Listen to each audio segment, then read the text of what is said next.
The CRB to order. Roll call, please. Chair Campenny, Here. Vice Chair Breckbill, Here. Board Member Kokovis, Board Member Hawkins, Here. Board Member McChrystal, Board Member Noble, and Board Member Moser. Here. Okay, can we stand for the pledge, please? I pledge allegiance to the flag of the United States of America and to the republic for which it stands, one nation under God, indivisible, with liberty and justice for all. Can I get a motion to approve the minutes? So moved. Can I get a second? Second. Second. Okay, motion by Mr. Breckbill, seconded by, you've never seconded a motion, have you? Seconded by I think I did. Mr. Hawkins. Last meeting. All in favor? Aye. Aye. Okay, Chair, could we get an approval of the agenda, please? I skipped it again, didn't I? Okay, can I get a motion to approve the agenda? So moved. Can I get a second? Second. We have a motion and a second, all in favor? Aye. Aye. Okay, can I get comments from the public on any non-agenda items? Seeing none, comments by board members on any unagenda items? Yes. Please. I would like to just bring up for consideration down the road a review again of our urban zoning status and not status, but I mean what's in it and what's been done. I've said before, I know that Mr. Mortel has, City Manager Mortel has said there's not that much property left to develop, so therefore it's not a big deal. Well, if you can build 60 units on a piece of property, all of a sudden a $3 million building on that property becomes insignificant against a $100 million project, and that's how we lose existing stock and gain large developments. And so I would like to bring that up for... The CRB, let me just ask Pernell, have we not just done a code for downtown, for East Stewart, for the Creek District? It was just for the Creek District and the East Stewart, but we do have the urban districts that we haven't updated. And I think, is that what you're asking for? If you would like to bring that back. Urban districts zoning, right? Yeah, I can ask. We can work with the development department. Do we have any overlays? No, it's No. just the 5 urban districts. Okay, okay, Thank you. all right. Any other comments by board members? Seeing none? Okay, Pernell, as Property Assistance Program.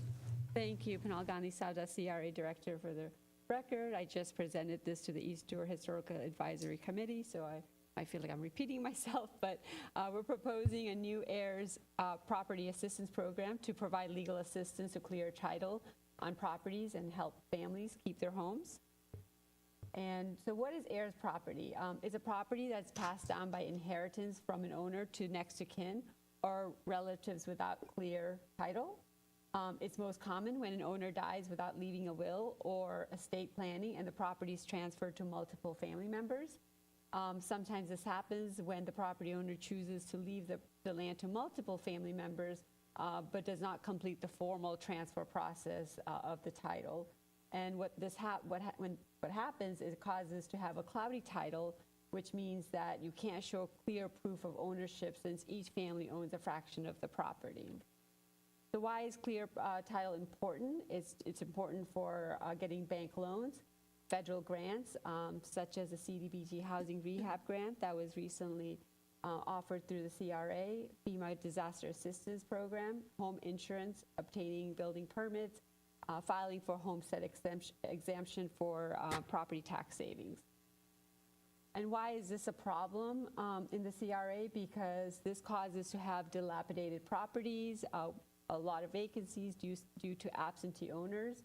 The owners are unable to obtain loan or to upkeep the property and improve the property because they're not able to get home insurance to provide coverage for repairs or rebuild homes in case of fire or damage caused by weather.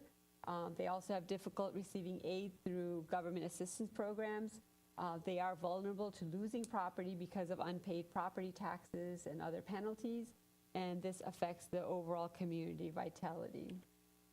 Why is this program worth addressing, and why is heirs property worth addressing? Because addressing this issue will help to keep the home in the family and build generational wealth. It keeps people in their homes, preserving our existing housing stock, because they can address the upkeep of the property by getting loans or grants, increase access to equity, community preservation, and revitalize government tax base. We did some research, and I did reach out to property appraiser's office, and they provided a list of heirs property within the CRA. This map here shows approximately 46 parcels that are heirs property in the CRA. And of those 46 properties, we have about 15 heirs properties within the East Stewart neighborhood. So who would qualify for the program? They would have to be located within the CRA. It is a voluntary program, so anybody that's interested would have to apply through the CRA for the program. The eligible applicant may be qualified to receive free legal assistance to help them clear the title. The program is intended to assist homeowners through probate process, so the title is cleared and transferred to the rightful owner.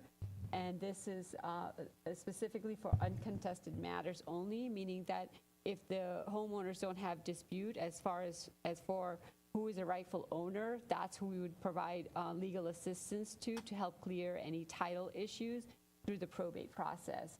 It will not cover any litigation to find the rightful ownership or resolve any of that issue. It's really just for probate process.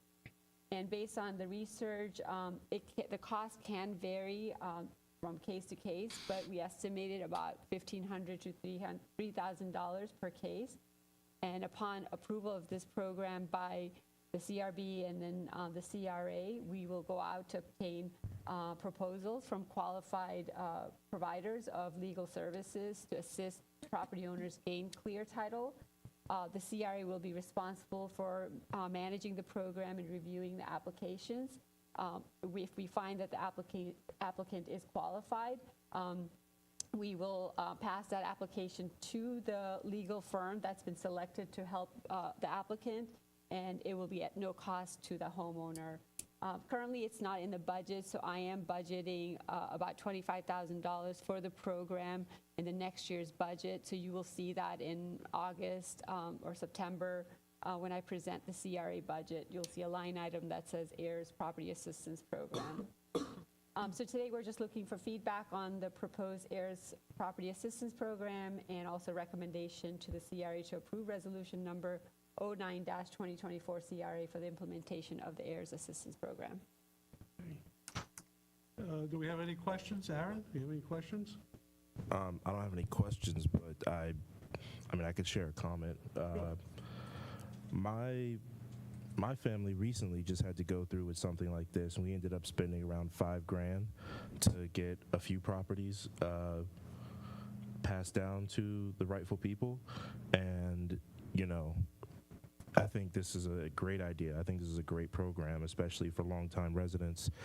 You know, it's not everyone is as savvy when it comes to legal matters, especially people like my father. He was a laborer. He worked on the bridge out there as a construction worker. He was never, he never had a full education. So I think that this is a great recommendation for, the people that kind of helped sustain this city, build this community. I think this is a good idea. Mark, do you have anything? Yeah, definitely. I think this is the best program we've done in the city in a long time. For a long time, we've had a problem with some people getting wealthier and some people not. And the wealth in this country is generated through land and property. Copy this in the last? No, but I'm telling you, this, it's Just joking, Mark. I know you were, but I take that into consideration. But no, we've we've generated wealth over the years by owning real estate, and East Stewart in general and others in particular have been left out of that whole process. So when interest rates were 2%, they couldn't borrow against their house because they couldn't get clear title. When other people were selling their homes for big money, they were not getting big money because they had to sell for cash because you couldn't get clean title. And so and we have not addressed this problem, and now we have. And Pinal, I think this is fantastic, and I really think this is a situation that not only is it good, but I think it will help generate long-term wealth and a more balanced wealth in our community. And I think that's a great thing, and I think this is a great program. The only comment I would have is that when we're doing this, it should result in a title insurance policy that gives clear title. We should have a situation so we don't do this and then lose track of that. There needs to be a title insurance policy written so that that person that owns that property will have that title insurance and can show that they have clear title. But otherwise, that's... I'm just going to ask our attorney a question, since he would maybe know. How much is the title insurance policy? For the record, City Attorney Lee Baggett. I'm not a real estate attorney, and I haven't had experience, but I have colleagues that have. It's based on the value of the property, so kind of like your own insurance policy. So it could range depending on the property. I couldn't even give you an estimate of like what $200,000 piece of property would be. Like, I've never practiced in that area. So. I just want to, there's only so much money to go around. Right. So. Okay. Thank you, Lee. Sure. Do you have any questions or comments? Both. This seems like a great program. Sounds exciting. I do have a question.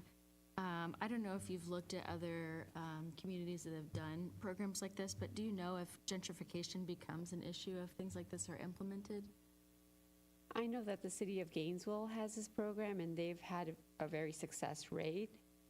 Actually, this actually helps to avoid gentrification because Okay. they're able to keep the property, and the owners are able to stay in the property, or whoever their family members living in their property, they're able to keep the property and maybe rent it or whatever the case may be. But they've had a great success rate. Okay, thanks. I have a couple of technical questions. There's 46 parcels.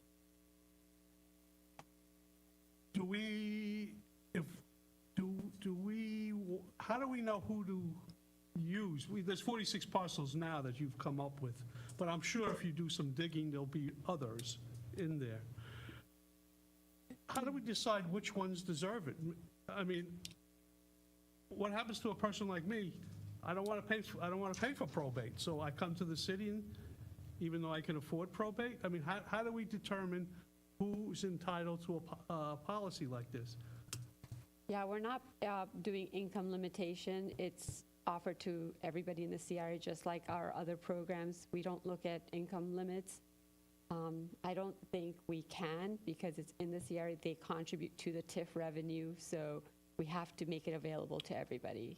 So people who live in the CRA, some of us, I don't live in the CRA, but others do, they no longer have to hire a private attorney even though they can afford it, and the city's going to pick it up?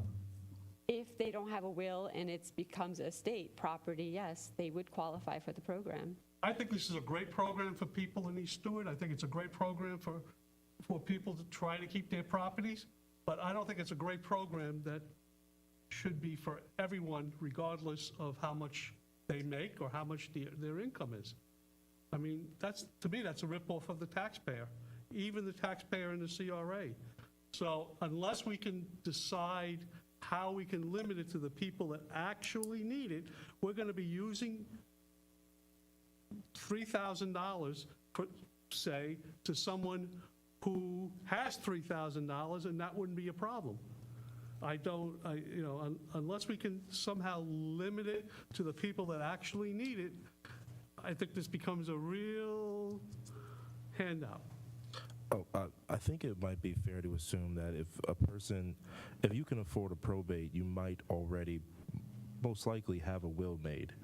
I mean, I know, death can come for anyone at any time, but for a lot of people, it's a planned out thing. especially if you already have the money. So if someone has a will, they don't have to go through the probate. It just gets passed down automatically. And then I did have another question about whether or not it would be homes.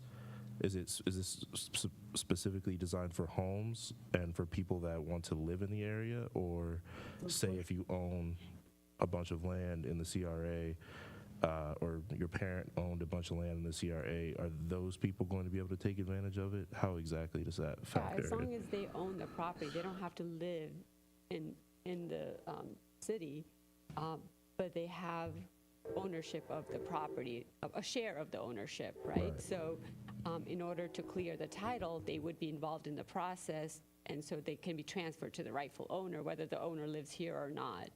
It Okay. would be available since the property's in the CRA and there's ownership name on the title. It could be multiple owners, so that's the problem. They have multiple owners and not necessarily they have to live here. Okay. You know, I think part of the thing, Tom, is that with the amount of money that we're providing, I know what you're talking about. You're looking at it from the wealth standpoint, but I'm looking at it from the amount of money that we're providing and the maximums that we have there. That's a pretty small estate. I mean, you're talking $3,000 is a pretty small estate. And that's why I say it's important that we focus on the property. Excuse me, let me just ask the question. So do you have a cap of $3,000 per applicant? That was based on my research. I'm only asking you because if that's the case, then I would be much more likely to vote for this and to recommend a vote for it if there's a $3,000 cap. We can put a cap, but if we find that some of these are costing us $4,000, I will have to bring it to the board, and because I wouldn't want to stop the process just because it is costing a little more. And I think that would be all right too, but again, Mark, you have a point, because if it's only going to cost about $3,000, then we know it's going to the people that really can't afford it.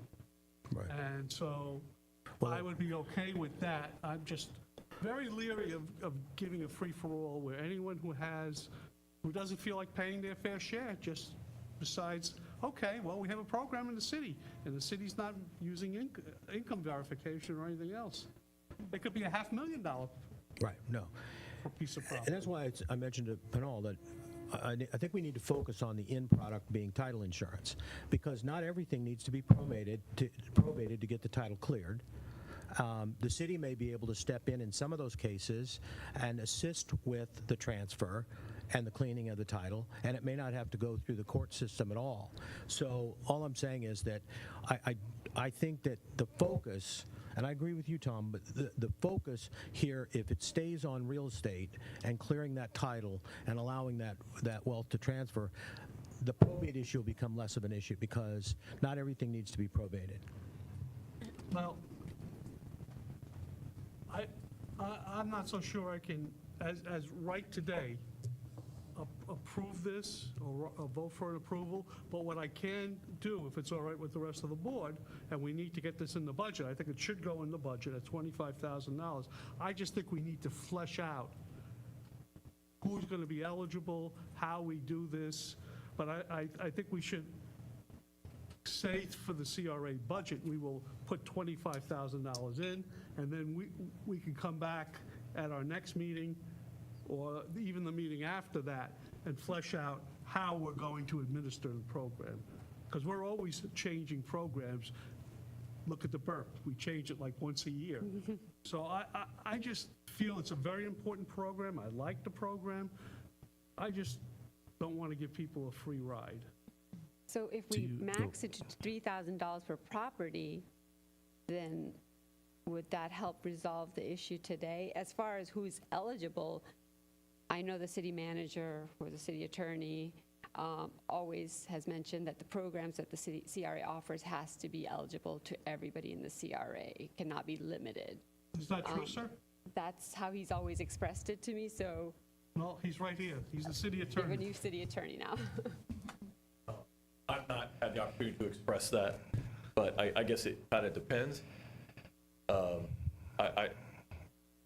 say income limitations, we probably do something on that, but my concern is that could open up, all kinds of problems. Can you run to the package for a second? Just stay for a minute, Lee. the application itself. Oh, the application itself. Yeah.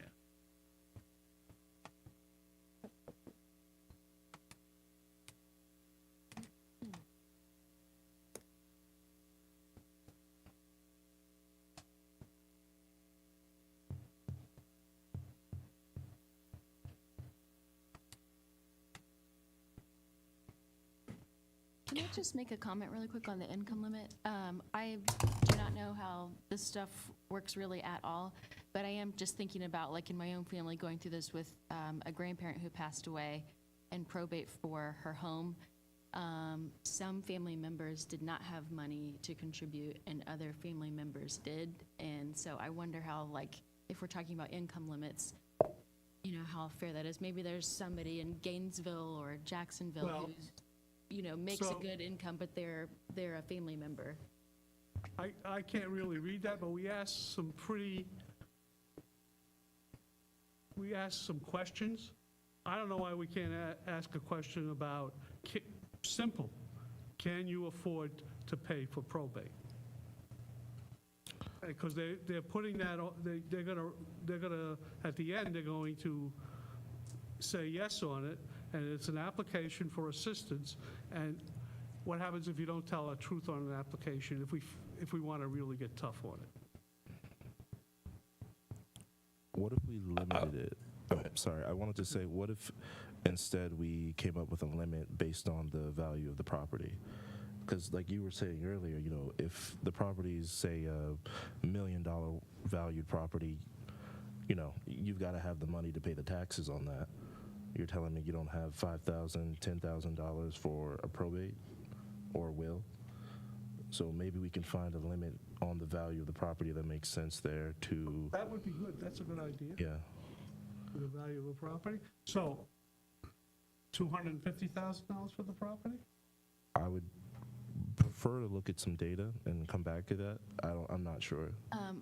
I'll just say, just from looking at Zillow today, that there are homes in East Stewart selling for $280 that are tiny. So Right. I think $250 might be a little low. So we put 400, I just want to have something so that, I think you should focus on the cost of the title policy, because that's going to be tied to the real estate. But that process, then people don't have to go, because otherwise then we're going to have to ask people to go out and get an appraisal to determine what the property's worth before they come back well, in here. we use the property appraiser. Yeah, we can make yeah, it but- dependent It's on kind of, that. that's it, that's the property appraiser, and I'm fine with that. We don't have to get an appraisal.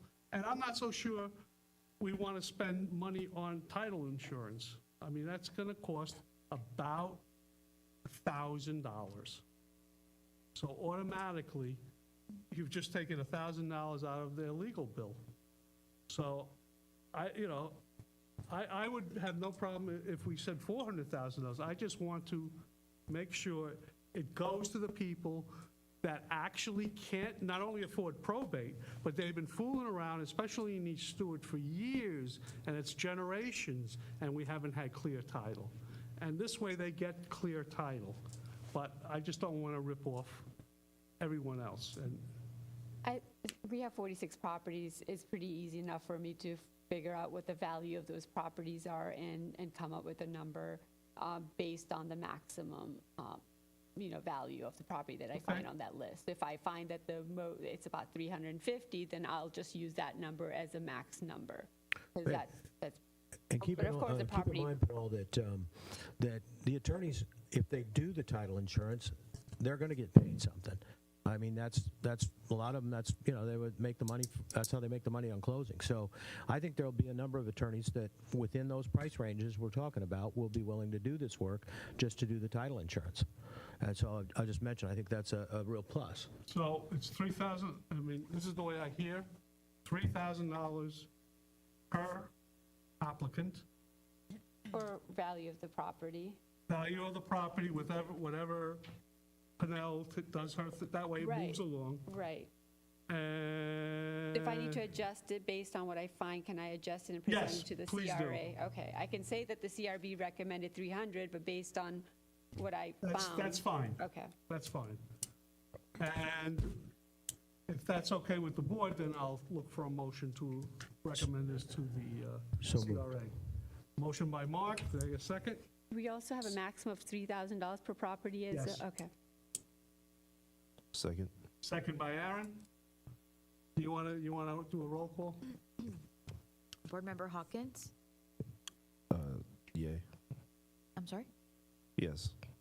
Board Member Breckbill? Yes. Chair Campenny? Yes. And Board Member Moser? Yes. Okay, thank you. Thank Okay, you, you're doing the next one or Jordan? Jordan.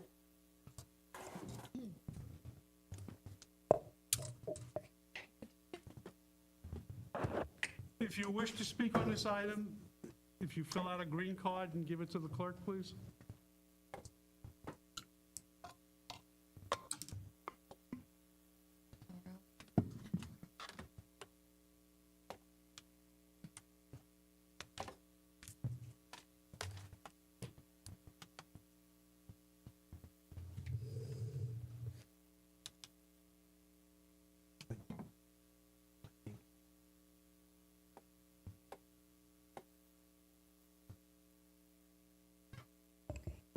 Good afternoon, CRB board members. Jordan Pinkston, CRA Program Manager for the record.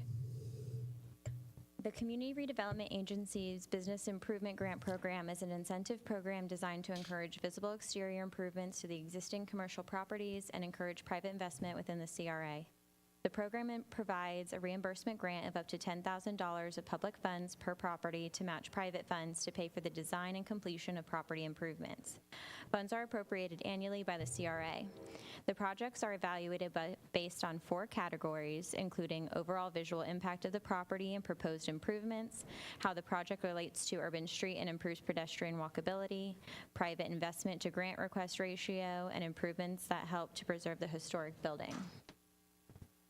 The program aims to encourage shade over pedestrian walkways, improve conditions for walking and pedestrian activities, and we recently amended the program guidelines to encourage businesses to voluntarily upgrade landscaping as part of the overall improvements. The CRA does public outreach to encourage the businesses to apply for the program. Outreach efforts include an electronic newsletter to the city contact list, distributing flyers to local businesses, mailing postcards to business owners, social media platforms such as Twitter, Facebook, and Instagram. It is important to note that the applicants have been finding it increasingly difficult to meet the minimum application requirements for this program. Therefore, staff extended the deadline twice this fiscal year to try to acquire more viable applications. The CRA received a total of 9 applications. Of those, only 4 applications are eligible to be considered for funding for fiscal year 2024. None of the applications actually met the minimum point requirements for funding. However, after working extensively with the applicants, staff feels comfortable moving forward with each of the following applications to offer financial support in funding these business improvements. And with that, the first applicant is the DeHome Building, located on 7 through 15 Southeast Osceola Street. The applicant is requesting grant assistance for repaving and restriping the parking lot. The total estimated improvement cost will be $24,825. The existing parking lot is cracking in multiple locations, and the striping is almost non-existent. The proposed resurfacing will include leveling, base rock, a concrete pour, restriping, and a few curb stops. New curb stops. The proposed improvements qualify for funding under our program guidelines. The improvements will have visual and urban street and economic impact. The property is in the old historic downtown district and is a high priority area for this program. The property is adjacent to the old downtown undergrounding improvement project and is a contributing historic building to the historic downtown district designation that the CRA is pursuing. Staff recommends approval with the following conditions. The applicant shall install landscape screening on the east side of the parking lot exit, and the applicant shall install screening to cover the air conditioning units on the south side of the building facing the Colorado Inn. It is also important to note that there is a new mural going on that adjacent wall too. The next applicant is the Kitty Academy, located on 400 Southwest 7th Street. The applicant is requesting grant assistance for improvements to enhance the curb appeal and meet new code requirements by adding a monument sign. The total estimated improvement cost will be $19,259. There is currently no signage in front of the building. The applicant is proposing installation of a new custom double-sided stucco monument sign with illuminated LED light boxes. The sign finish makes the monument impervious to rot, termites, and moisture for maximum durability. The sign will be cemented into the ground with galvanized steel pipes. It is important to note that the applicant is also making significant landscape improvements to the property. As you can see, the landscape plan consists of new palm trees, shrubs, sod, mulch, and flowers. The improvements began in March and are expected to be completed by the end of June, and the total expected improvement cost for landscaping is $51,045. And then the proposed improvements qualify for funding under our program guidelines. The improvements will have visual and economic impact. The property is a high priority area for this program, and the monument sign is part of a larger landscape project that will improve the exterior of the building and serve as a catalyst for redevelopment activity in the neighborhood. Staff recommends approval. The next application is Thorns Mortuary, located at 420 Southeast Martin Luther King Boulevard. The applicant is requesting grant assistance to enhance curb appeal and create a tranquil sanctuary area with entryway railings, decking, landscaping, restriping, and a carport. The total estimated improvement cost will be $22,300. The existing property could use a facelift to make the entrance more inviting and comfortable. There is currently no seating for visitors or screening to block the exposed utilities or trash cans. Proposed landscaping will include flower beds to the entrance of the property, surrounding the parking lot and facing MLK Boulevard. Flowers and greenery include evergreen shrubs, purple impatiens, and purple salvia. Hedges will be added to screen the exposed trash cans and air conditioning units with privet shrubs. Additional flowers and landscaping will enclose the new raised deck with benches for guests to have a tranquil space to relax outside.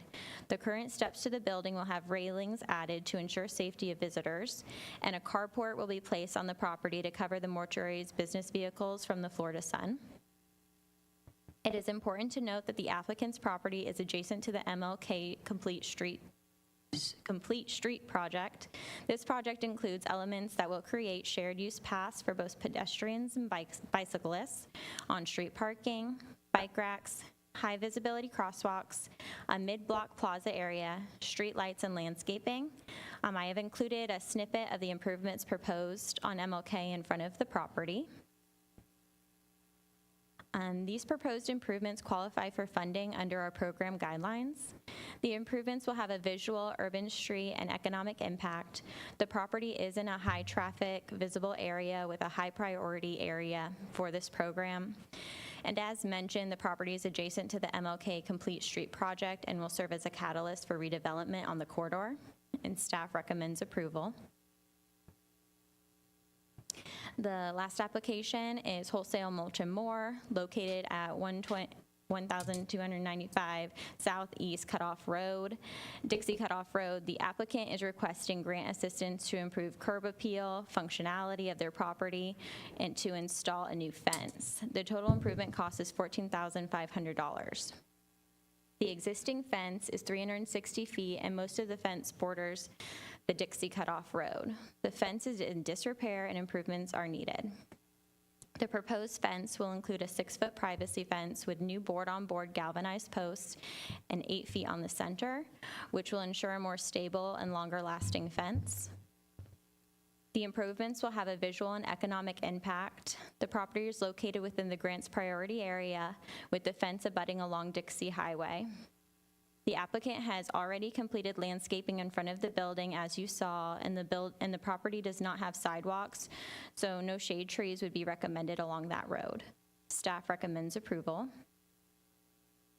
And now staff is seeking the board recommendation and a motion to be made for the suggested funding amount and conditions for each application.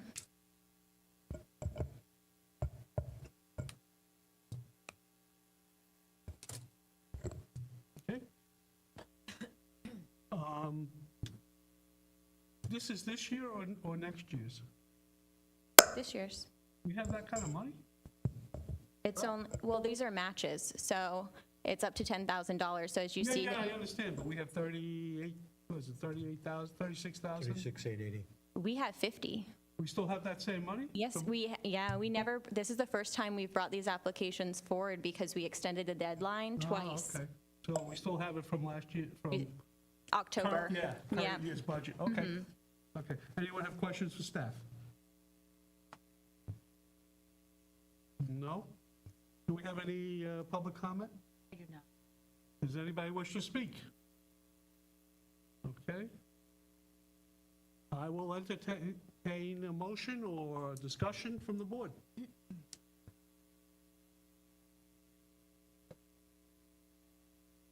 I move that we approve all 4 grant program applicants. Okay, for the amount of $36,880 total? Yes. That's good enough, right? One motion, Lee? Okay? I mean, if we're all in agreement, I'll second for purposes of discussion. okay, we'll second for person discussion by Mark. Okay, discuss. Well, I think your comments from the last discussion, I want to put on this one, because some of these properties, I mean, I think we're just throwing money at them. We've got costs up there, but does that truly increase value? Because if it increases value, then that helps us in the CRA, right? But if all we're doing is spending money, that's just spending money. And so I've had a problem with this program for a while because a lot of times there's not enough money to do anything, and also people were going to do it anyway, and we're just subsidizing the cost. So I know that that's not our purview right here, but I want to make that comment because I have a problem, not necessarily with these applicants, but with the program itself if it's not increasing value. You know, Mark, for the last, I don't know, we've had the BERT program, I think, for about 10 years, and I've been against it for the whole 10 years. However, it is everyone meets the criteria, and our job is to make sure they meet that criteria, and if we have the money in the budget, our job is to really approve it, because we don't get a say in whether this program continues. You do on the CRA, as do I, but the other 5 members of the CRA want this program, so this program is there. And so, it's silly to keep discussing something that the other commissioners want. Well, if it increases curb appeal, it increases value. It might not increase, or that value might not show up on the property appraiser site for a few years, but it definitely increases the value in terms of, if someone wants to go and sell this. So, I think that, just to speak to your point. No, and I agree with you. I mean, that's what I'm Come to the saying. chair, friend, please. Oh, sorry. I was just going to also add that I'm maybe not as interested in the value increase, but in user comfort. So if, a patron in the city feels more comfortable going by one of these businesses, they're more likely to shop here, to spend time here. And so that's what's important to me. Okay, Mark? No, I was just saying, I agree with what you're saying, Aaron, and if it does increase value, I don't have any problem with that. I mean, I think that's the type, CRA's goal should be to increase value on properties within the CRA. That's a good thing for us because it's money coming into our coffer. I won't use the term I used last time because Tom got mad at me, but anyway, it does bring money into the coffer. And in fact, if that were the case, I would say spend more money, because if we're putting money in that's going to double the value of something, and that's going to come to us in value increase within the CRA, then that's a good thing. But when we're when we're not, or we're just funding costs, I have a problem with it. But as Tom said, that's not my decision, and it's not our decision. So I just wanted to discuss it. So there is something that I'd be happy to email the board on. We do have calculations of the improvement costs that have been made over the years of the program. So there's definitely benefit to this. Most of the applicants actually max out the match and go above and beyond the match. So I'd be happy to share that with you. That would, Yeah, the values assessed in the that'd be spreadsheet. fine. I mean, yeah, that would be good, especially to my colleague. to the right. And we do have some applicants present in the room, just so you They can know all- that they're they here. can- They are welcome to speak, but they're getting their money from what I see, so. Okay. You want to speak? Sure, come on up, Helen.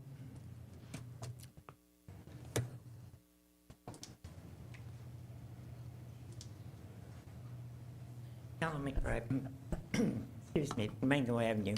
I moved here in 1973, and this town was a dump. Ghost town, whatever you want to call Why'd you it. move here? Huh? Why'd you move here? Bob transferred for the phone company. Joke. I said anywhere from Vero Beach to Jupiter, and the phone company sent us here, and I'm so happy they did. And the kids will tell you, I'm dying here whether you like it or not. I'm not moving. But I've seen the improvement, especially on the corner of Colorado and Osceola with that young man, well, kid to me, did on that mural. And that, you know, I see people all the time parking and pulling in that parking lot, taking pictures. And then like Martin Luther King, I'm always saying more trees, more beautification is beautiful. It's to the eye when people drive down our streets. Instead of seeing a broken down driveway and that, and they see it all fixed. And the flowers and trees, and we love flowers and trees, it's well worth the investment. Maybe we can say it's improving their property, but I forget which one of you said it. When it improves their property, it raises their taxes, and then that helps the city. Thank you. Thank you. And that young man over there, I was with his mother the other day, and I can't believe she's your mother. She looks great. Okay. Do we have anything else? Go ahead. Osceola, the one on Osceola Street, that one's also getting another mural, right? We approved that for Yeah, another mural. we did, right? Yes, that's, I don't remember the name of it, but it's the flashback mural. And that's kind of why we also recommended the screening there, because we don't want to have this beautiful mural and then you see air conditioning. Right. Okay. Anything else? Anybody else? You want to take the roll call, please? Vice Chair Breckbill, Yay. Board Member Moser, Yes. Chair Campenny, Yes. and Board Member Hawkins. Yes. Okay. Does anyone have anything else for this board? Do you have anything else for us boards? You're not. Okay, seeing none, motion to adjourn? Motion adjourned. We are adjourned. Happy 4th of July.